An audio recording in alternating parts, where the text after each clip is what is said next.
Ассалаумалейкум достар. Бүгін Hyundai Solaris'ке Android орнататын боламыз мына жерге. Бәрін түсіндіріп кетемін. Рамкасы бар өзінің комплектте. Сосын мындай бізде дайын фишкасы бар.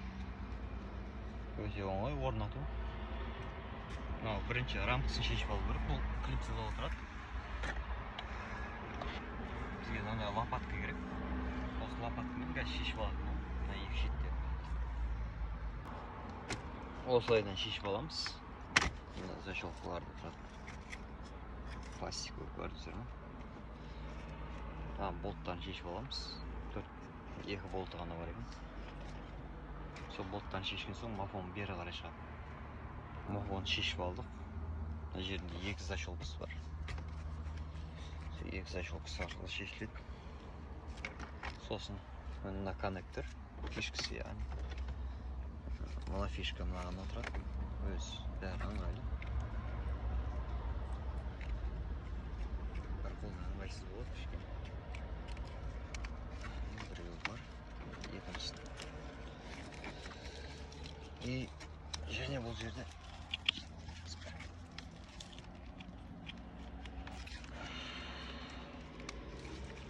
бізде бұл жерде мынау задний ходтың, яғни задний ходқа питание келетін провод қалады.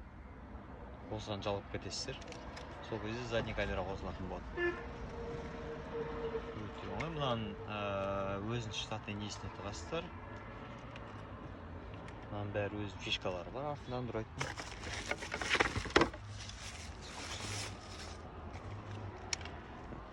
Барлығы дайын. Мына бізде ескі өзінің рамкасы. Бұл жерден біз екі дефлекторын алып жаңа рамкаға қою керек. Сосын подогрев пен аварийка кнопкаларын мына рамкаға салу керек біз шешіп. Және Android 90 қатыру керек. Мынау төрт жерінде 4 болты бар. Және мына жердегі болттар. Бұлда мына жерде 4 болты бар. 4 болты бар. Мына жердегі болт. И сосын мынау нелерді шешіп алу керек біз заклепкалар. Дәл осылайдан рамкамызды жинап алдық. Жаңа рамкаға. Артын бәрін қатырып қойдық.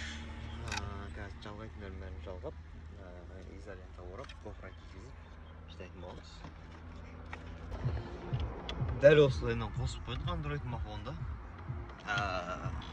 Бәрі замок зажиганиемен барлығы істеп тұр.